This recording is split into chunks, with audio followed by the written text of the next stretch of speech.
Police പറയുന്നത് ബന്ധുക്കള് വന്നു കഴിഞ്ഞാൽ അവർക്കൊപ്പം വിടാനുള്ള കാര്യങ്ങൾ ചെയ്യാം. നമുക്ക് അങ്ങനെ പോകാനൊരു ഭയമുണ്ടോ? എവിടെ ആണെങ്കിലും അവര് വരൂല.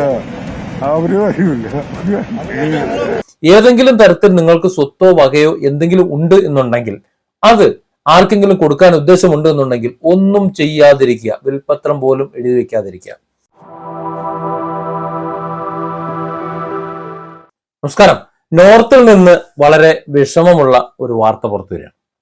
ഷംസുദ്ദീൻ എന്നുള്ള ഒരു കിടപ്പ് രോഗിയെ സ്വന്തം ജ്യേഷ്ഠന്മാര് അല്ലെങ്കിൽ അവരുടെ മക്കളോ അമ്മാന്റെ മക്കളോ ഇവരെല്ലാരും കൂടെ ചേർന്നിട്ട് ഒരു ഇന്നോവയിൽ കയറ്റി കൊണ്ടുവന്ന നോർത്ത് പാലത്തിന്റെ അടിയിൽ തള്ളിയിട്ട് കടന്നു കളഞ്ഞു. ആരായി ഷംസുദ്ദീൻ?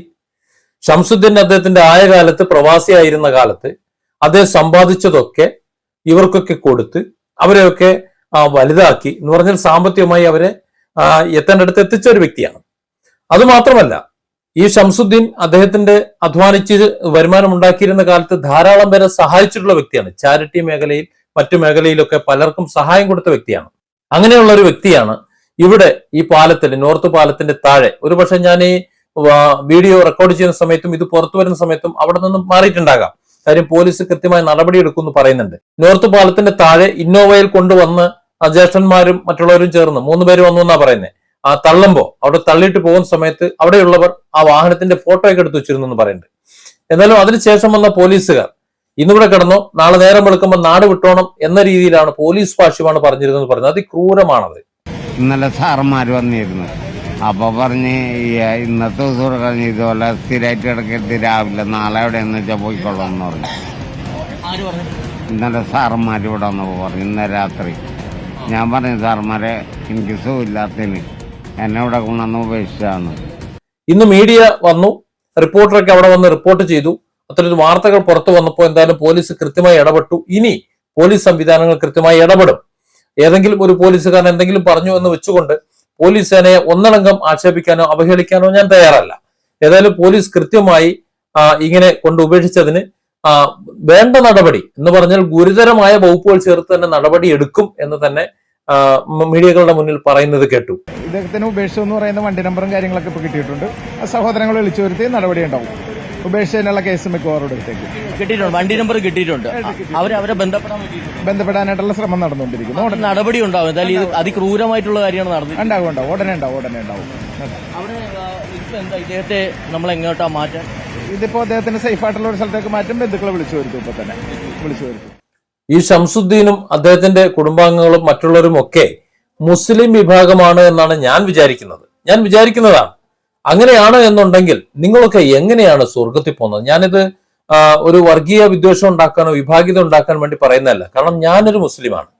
ഞാൻ പഠിച്ച കിതാബിലും ഞാൻ പഠിച്ച ഖുർആനിലും എന്നെ പഠിപ്പിച്ച മുസ്ലിയാക്കന്മാരൊന്നും ഇങ്ങനെയൊന്നും പഠിപ്പിച്ചിട്ടില്ല. ഇവിടെ ജാതിയും മതവും അങ്ങനെ ഒരു സംഭവം തന്നെ ഇല്ല എന്നും എല്ലാ മതസ്ഥരും ഒന്നാണെന്നും യാ അയ്യുഹന്നാസ് എന്നാണ് ഖുർആൻ വിളിച്ചിട്ടുള്ളതെന്നും എല്ലാ മനുഷ്യരിലേക്കും ദീന് എത്തി നോക്കിയിട്ടുണ്ടെന്നും അവരവരുടെ രീതി അനുസരിച്ച് ജീവിക്കട്ടെ, ലക്കും ദീനിക്കും വലിയ ദീൻ എന്നൊക്കെയാണ് ഞാൻ പഠിച്ചിട്ടുള്ളത്.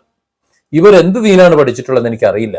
നിങ്ങളുടെ ഈ അനുജനെ, ഈ സുഖമില്ലാത്ത അനുജനെ, പക്ഷാഘാതം വന്ന ഒരു ദിവസം തളർന്ന, 2 കാലം തളർന്ന, ഒരു കൈയും തളർന്ന, സംസാരിക്കാൻ തന്നെ വലിയ പ്രയാസമുള്ള, എല്ലാം കിടപ്പില് സാധിക്കേണ്ടി വരുന്ന ഒരു പാപം മനുഷ്യനെ, ആയ കാലത്ത് അതിന്റെ സമ്പാദ്യമെല്ലാം അവർക്ക് വേണ്ടി ചെലവഴിച്ചിട്ടുള്ള ഒരു മനുഷ്യൻ. അത് മാത്രമല്ല, തറവാട് വീട് ഈ പറയുന്ന ജ്യേഷ്ഠ മറ്റുള്ളവർക്ക് ഇയാളങ്ങ് എഴുതി കൊടുത്തു. ഇയാളുടെ അവകാശമടക്കം എഴുതി കൊടുത്തു.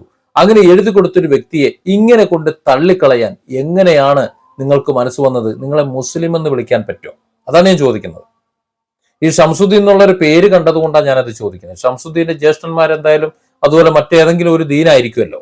അവരുടെ വിശ്വാസ പ്രമാണങ്ങളെ ഞാനും അംഗീകരിച്ച് അനുസരിച്ച് പോരുന്ന ഒരാളെന്ന നിലയിൽ ഒന്ന് പ്രതികരിച്ചു പോയതാണ്. അല്ലാതെ സമൂഹത്തിൽ ഏതെങ്കിലും തരത്തിലുള്ള വിദ്വേഷം ഉണ്ടാക്കാനോ വിഭാഗീയത ഉണ്ടാക്കാനോ വേണ്ടി പറഞ്ഞതല്ല. അങ്ങനെ ആരും തെറ്റിദ്ധരിക്കാൻ വേണ്ട. പക്ഷെ ഇങ്ങനെയല്ല മുസ്ലിം എന്ന് ഒന്ന് ഓർപ്പിക്കാം. ഇനി ഒരു മനുഷ്യൻ എങ്ങനെ ആയിരിക്കണം? ഈ പറഞ്ഞ ഷംസുദ്ദീന്റെ ജ്യേഷ്ഠന്മാരും ബാക്കിയുള്ളവരും നാളെ എങ്ങനെ ആവൂല എന്ന് ആര് കണ്ടു? ഇങ്ങനെ പാലത്തിന്റെ അടിയിലേക്ക്, നോർത്തിന്റെ പാലത്തിന്റെ അടിയിലേക്ക് കൊണ്ടുവന്ന് തള്ളിയിട്ട് പോകണമെന്നുണ്ടെങ്കിൽ നിങ്ങളെയൊക്കെ മനുഷ്യന്മാരെന്ന് വിളിക്കാൻ പറ്റൂ? നാളെ നിങ്ങളൊക്കെ പുഴുവരിച്ച് ആർക്കും വേണ്ടാതെ കിടക്കുന്ന ഒരു അവസ്ഥ വരും. ഇതൊക്കെ കാണിച്ചു കഴിഞ്ഞാൽ, ഇങ്ങനെയൊക്കെ കാണിച്ചു കഴിഞ്ഞാൽ ആ മനുഷ്യൻ കരയുകയാണ്. ഇത് ഒരുപാട് കാര്യങ്ങൾ സംസാരിക്കുന്നുണ്ട്. അദ്ദേഹത്തിന്റെ നല്ല കാലത്തെ കുറിച്ച് സംസാരിക്കുന്നുണ്ട്. അദ്ദേഹം ഒരു വിവാഹം കഴിച്ചു. കണ്ണൂരിൽ നിന്നാണ് വിവാഹം കഴിച്ചത്. മാനസിക വൈകല്യമുള്ള ആരോ ആയിരുന്നു എന്ന് പറയുന്നുണ്ട്. അത് മാനസികാസ്വാസ്ഥ്യം അതുപോലെയുള്ള സന്ദർഭങ്ങളിൽ ഇയാളെ സഹായം വേണമായിരുന്നു, അപ്പോൾ കൂടെ നിന്നിരുന്നു. എന്നാൽ ഇപ്പോൾ നല്ല കാലമാണ്, ഇപ്പൊ അവർക്ക് മാനസികാസ്വസ്ഥ കുടുംബാംഗങ്ങൾക്കും മറ്റാർക്കും യാതൊരു പ്രശ്നമില്ല. പക്ഷെ ഇദ്ദേഹത്തിന് സുഖമില്ലാതായി. ഇദ്ദേഹത്തിന് സുഖമില്ലാതായപ്പോൾ അവർക്കും വേണ്ടാതായി, ആർക്കും വേണ്ടാതായി. ഇതാണ്. അതായത് സ്വന്തമായി സ്വത്തും വകകളും ഇല്ല എന്നുണ്ടെങ്കിൽ, സ്വന്തമായുള്ള സ്വത്തും വകകളും മറ്റുള്ളവർക്ക് എഴുതി കൊടുത്തിട്ടുണ്ടെങ്കിൽ, അതല്ലെങ്കിൽ തങ്ങളുടെ അവകാശം തന്റെ ജ്യേഷ്ഠന്മാർക്കോ അനുജന്മാർക്കോ എഴുതി കൊടുത്തിട്ടുണ്ടെങ്കിൽ, ഇത് തന്നെയാണ് ഏത് സമൂഹത്തിലായാലും അവസ്ഥ. അതുകൊണ്ട് ഈ ഒരു വീഡിയോയിൽ എനിക്ക് നിങ്ങളോട് പറയാനുള്ളത്, ഏതെങ്കിലും തരത്തിൽ നിങ്ങൾക്ക് സ്വത്തോ വകയോ എന്തെങ്കിലും ഉണ്ട് എന്നുണ്ടെങ്കിൽ, അത് ആർക്കെങ്കിലും കൊടുക്കാൻ ഉദ്ദേശമുണ്ട് എന്നുണ്ടെങ്കിൽ ഒന്നും ചെയ്യാതിരിക്കുക, വിൽപത്രം പോലും എഴുതി വെക്കാതിരിക്കുക. നിങ്ങളുടെ കാലശേഷം അവർ തല തല്ലി ചാകട്ടെ, അല്ലെങ്കിൽ മര്യാദയ്ക്ക് അവർ വീതിച്ചെടുത്തോട്ടെ, അങ്ങനെ തന്നെ വിട്ടേക്കുക.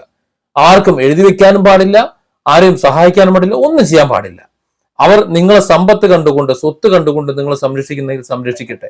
ഇനി അതല്ല, ആരും സംരക്ഷിച്ചിട്ടില്ല എന്നുണ്ടെങ്കിൽ ഏതെങ്കിലും അനാഥാലയത്തിനോ അല്ലെങ്കിൽ അതുപോലെ അർഹതയുള്ള മറ്റാർക്കെങ്കിലുമോ എഴുതി കൊടുത്ത് അവരിൽ നിന്ന് ശിഷ്ടകാലം ശുശ്രൂഷകൾ വാങ്ങി നിങ്ങളെ കാലം കഴിക്കാൻ വേണ്ടി ശ്രമിക്കുക എന്നതുകൂടി ഒന്ന് ഓർമ്മിപ്പിക്കുകയാണ്. Different angles. Don't forget to subscribe and support this channel.